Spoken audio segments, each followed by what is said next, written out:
Here it is in the flesh. We are driving the 2022 Toyota Innova HyCross today, and there's a lot to talk about. Obviously, this is a fresh look. There are completely revamped interiors, but even under the skin, there's a completely new monocoque platform. There's a new hybrid engine. There's a lot to unpack here. Welcome to Evo India and welcome to our first drive review of the 2022 Toyota Innova HyCross. Now before we dive right in, make sure you like this video, subscribe to the Evo India channel and leave a comment down below. What do you think of the way the Innova HyCross looks?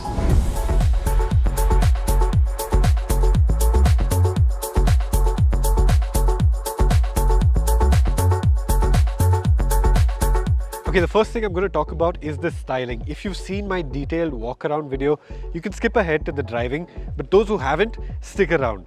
First up, from the face of it, it looks more SUV-like, more aggressive, more macho. The bonnet line, it's now higher up. It has a more aggressive face. This hexagonal grille, that remains, but it's now wider, longer, bigger. The slim headlamps, they have a little bit of the Fortuner business going on in there. Below that, you've got these really aggressive looking bumpers, black cladding at the bottom. Mind you, this is an accessorized car, so all of this bit here, the Innova badging on the top, some of these highlights over here, they are all accessories. Now, when you come around to the side, you'll notice that the Innova has changed a fair bit in profile. First thing you notice, more black cladding over here. This is again going after that SUV-like inspiration. The previous Innova Crysta did not get blacked out cladding. This one does. Below that, you've got 18-inch wheels. These wheels, they've got this chromy, shiny finish. They actually look pretty good, a little jewelry on the car. Pretty neat. You've got the hybrid badge over here. Under the wing mirror, you'll notice a camera. That indicates this does have a 360-degree camera. More about that when we get inside the car. We've got to talk about the wheelbase of the Innova HyCross. It is 100 mm longer than the Innova Crysta, and that has made a difference to the space on the inside. The rear section again looks more bulky, more chunky. From some angles, it actually resembles the Hexa. From some angles, if you squint a little bit. But yes, the shape of it is a lot more, again, SUV-like. You've got these slim tail lamps over here. Again, more accessorized stuff over here. So that's not part of the standard package on the car. You've got more chunky black cladding at the bottom. I think this 4 skid plate is also an accessory. And from the rear, it looks pretty, well, meaty and substantial. In fact, the whole design has gotten more substantial. It has a lot more road presence than the Crysta. In the hotel parking lot, this car was parked alongside a Crysta, and there's no denying the fact that this just grabs so many more eyeballs. It's more macho, more in your face, and it just is a magnet for eyeballs.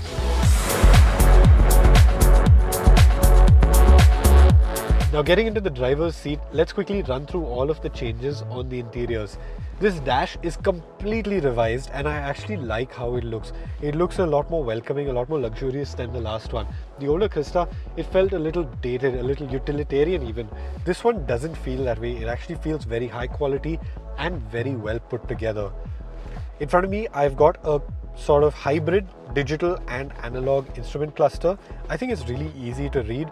The MID in the center is very easy to navigate through as well, and all of that is very well put together. Information comes at you well. There's a lot of information. This is a hybrid after all. It does have ADAS features after all, but all of it comes at you very nicely. The steering wheel, nice, chunky, easy to hold. With the engine on, look how light it is.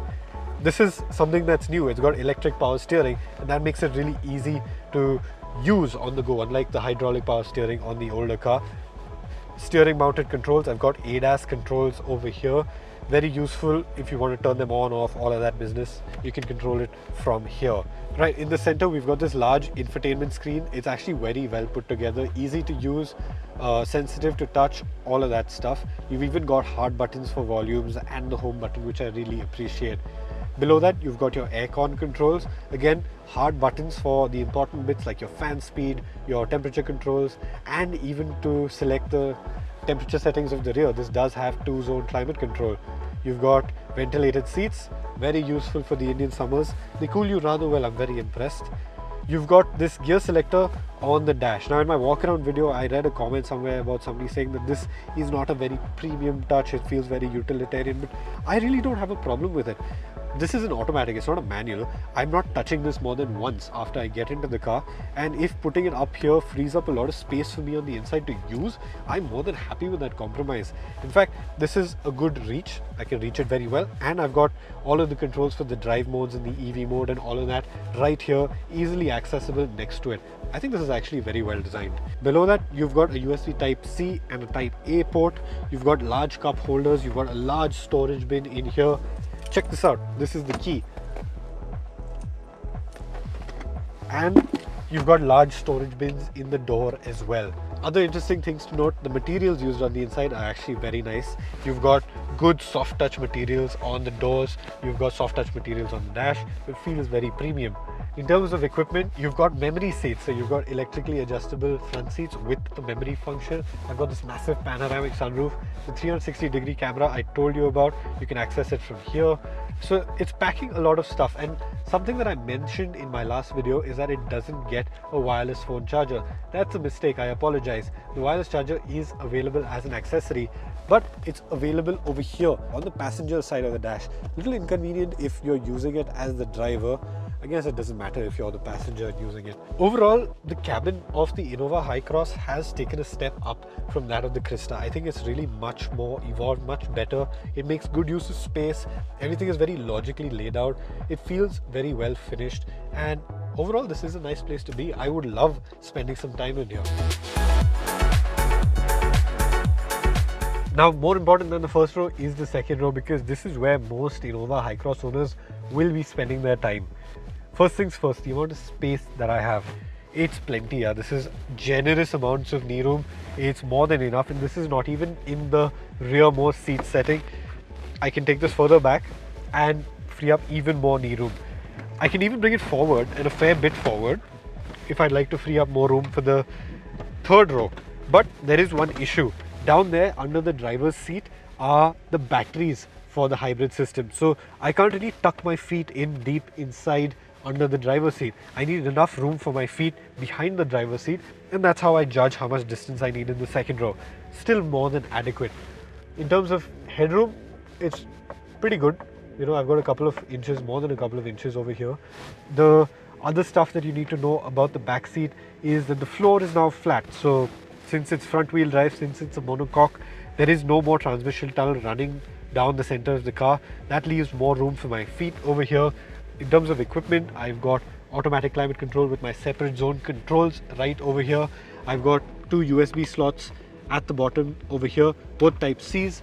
You've got a sun blind over here. You've even got this tray table, but like I said earlier in my previous review as well, this feels flimsy. It's not as secure and sturdy as I would have liked it to be. You can store it away, not so much trouble. You've got your armrests, all of that. And the trick feature about these seats is once I get it all the way back, I can actually electrically get the ottoman out, you know, and this comes up a fair bit, and I can recline the seat from here. And that makes it a fairly comfortable place to be. This will recline a fair bit back, and with these two things together, I've got a lot of comfort in here. A couple of things to note. This ottoman, when I do extend it, my feet tend to hit the driver's seat in front. Now this can't be solved in this seat, but when I do move to the passenger side, the co-driver side, I can move that front seat all the way in front, move the seat back all the way down, and get plenty of room to recline. Then you've genuinely got like a first class cabin over there. That aside, panoramic sunroof, lot of glass area. This is genuinely a very nice back seat to be driven around in. Now we need to talk about the third row, and there are significant changes to this space. Firstly, it's a lot more comfortable in here, and that's because this being a monocoque platform, this being front wheel drive, it's allowed Toyota to keep the floor a lot lower down. That means a more comfortable seating position over here, because my feet are lower down to the floor, my knees are not in an upwards, skywards position. I have better under thigh support in this third row, and overall it's just a much more comfortable place to be.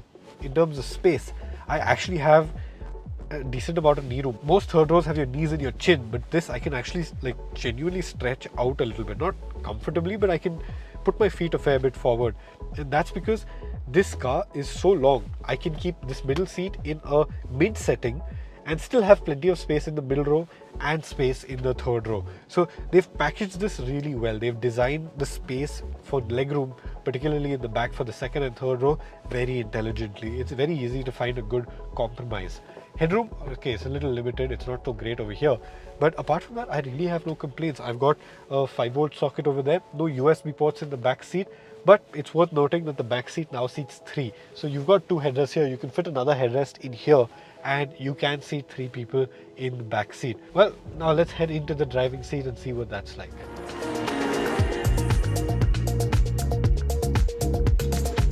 Right, first impressions of the Toyota Innova HyCross.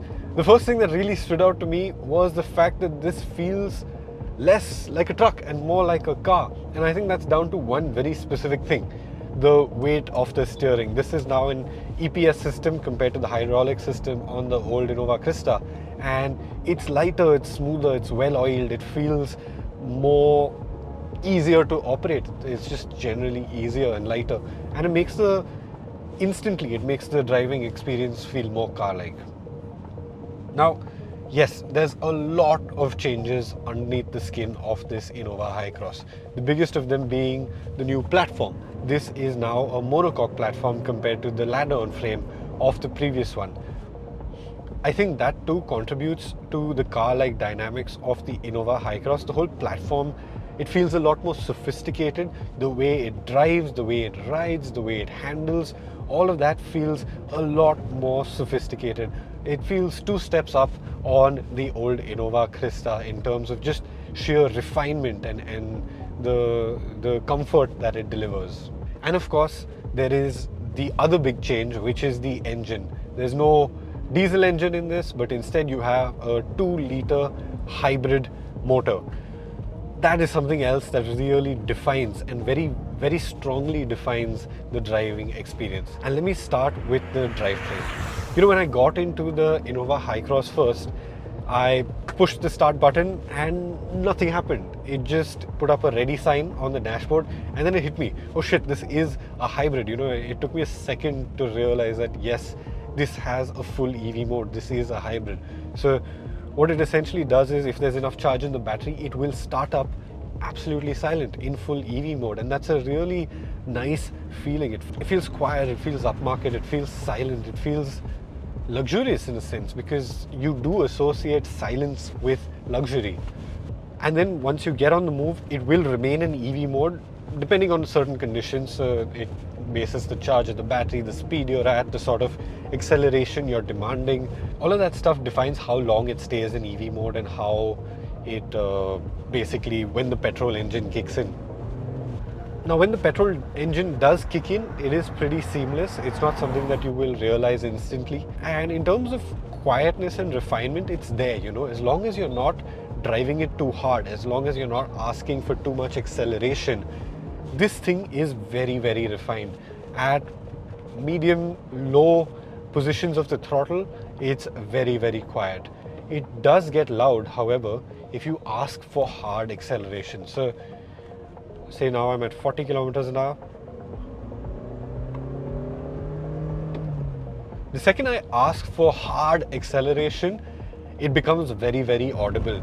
That CVT effect, it is around to some degree. It's not as bad as I expected it to be, but the CVT effect does make itself shown, and with that, the engine does become fairly audible. So I think the trick to driving the Innova HyCross is to not ask too much in terms of acceleration too aggressively. You know, if you want quick overtakes, okay, sure, you'll get that loud noise for that quick overtake, but then you back off, you know, don't drive it too hard.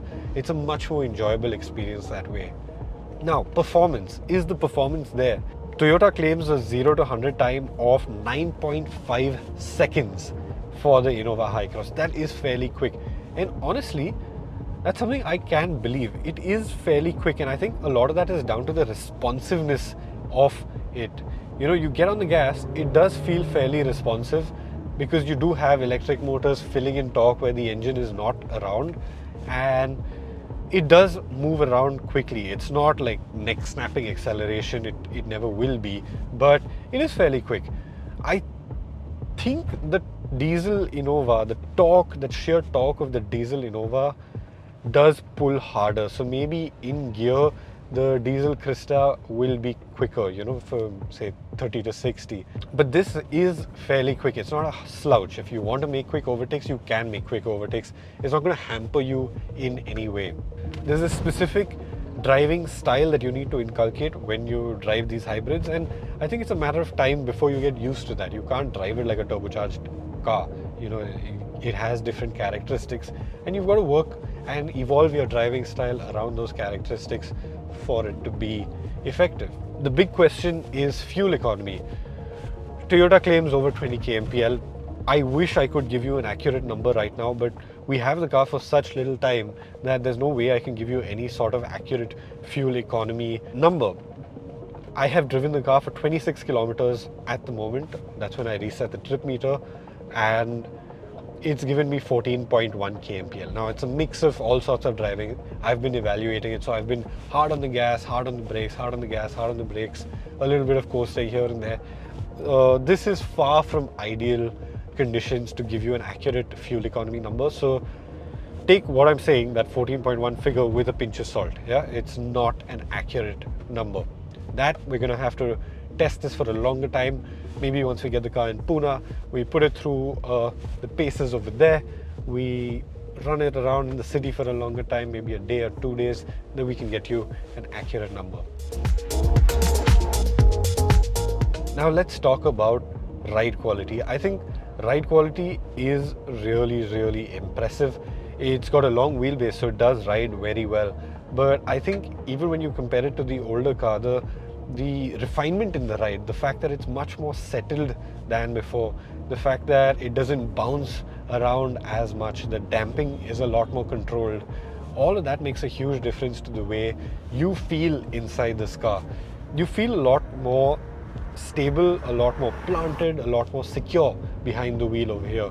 It's a really nice sensation. Look, there are drawbacks to the fact that it's shifted from a body on frame to a monocoque. For example, if there are really big bad potholes, you can't hammer through them in the same way that you used to in the Innova Crysta.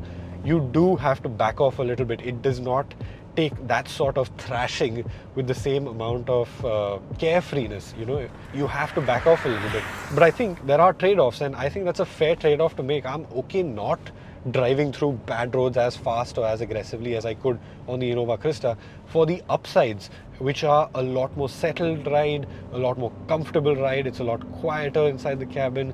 It just feels a lot more refined. And I think the slickness with which it goes about its operations, I think that is something that stands out too, and that's a feature of the monocoque. You know, the body on frame is a little crude. It does need to be tuned in a specific way. The monocoque, it gives you a lot more in terms of that refinement of the driving experience. I'm not talking about the refinement of the engine. I'm talking about the refinement of the chassis, if you know what I mean. How the road filters through or doesn't filter through into the cabin. That the monocoque really shines with.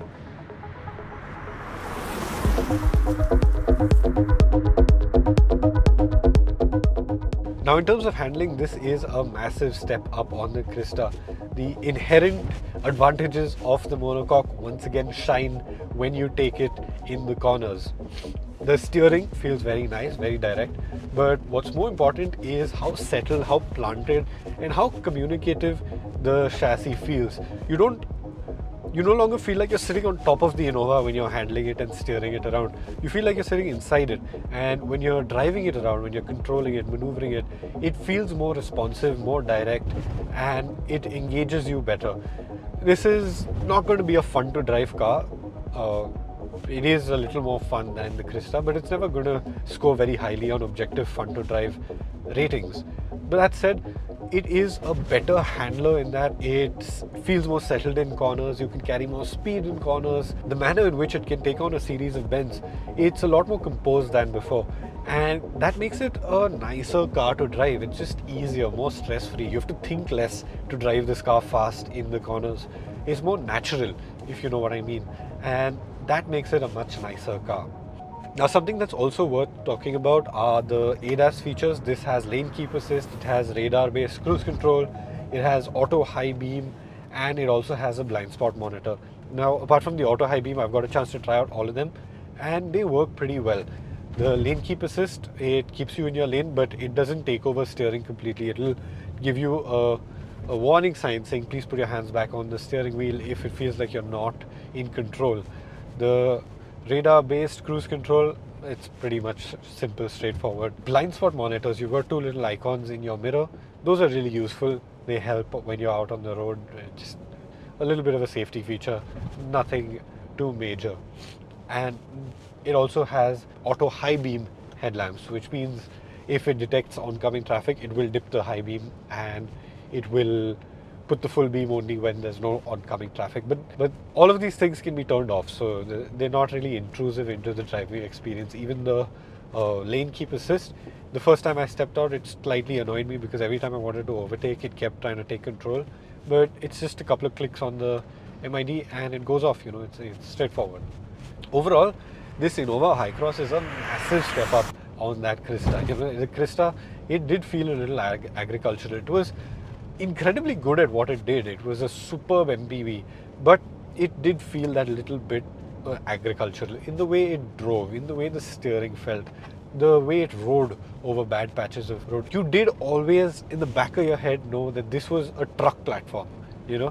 This does not feel that way. This is a proper monocoque platform. The platform here is shared with the Voxy, which is sold in Japan, and it makes a huge difference to the way this car feels in every single aspect, in terms of the ride quality, in terms of the handling, in terms of the refinement, in terms of how it deals with our roads, in terms of how you drive it, the sensation that it delivers, the comfort, the luxury that it offers on the inside, all of that.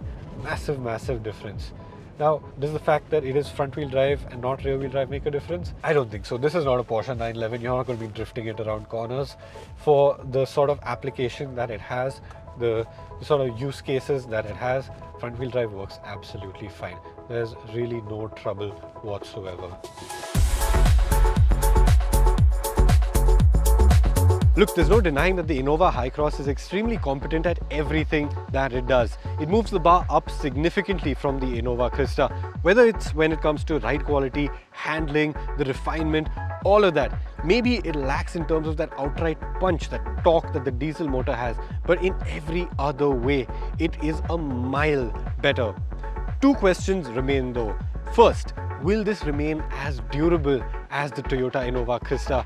We've seen Crystas that run for 4, 5, 6 lakh kilometers without trouble. Will a monocoque chassis be able to deal with that sort of abuse in Indian conditions? We spoke to Hideki Mizuma, who's the chief engineer of the Innova, and he assured us that it will. He says Indian road conditions are better, and the Toyota has been engineered to current Indian road conditions to deliver on the promise of QDR, quality, durability and reliability, that Toyota is known for. The second question that remains, and that is the crucial question, is the price. What will the Innova HyCross be priced at? And that will honestly determine its success. I expect these top-end versions of the Innova HyCross to be priced between 30 and 32 lakh rupees. And for that sort of money, it's not really value for money, but it gives you a whole lot of car. It's a whole step up from the Crysta, and it delivers so much comfort, so much luxury, and a genuinely enjoyable driving experience. This is going to be one MPV to look out for.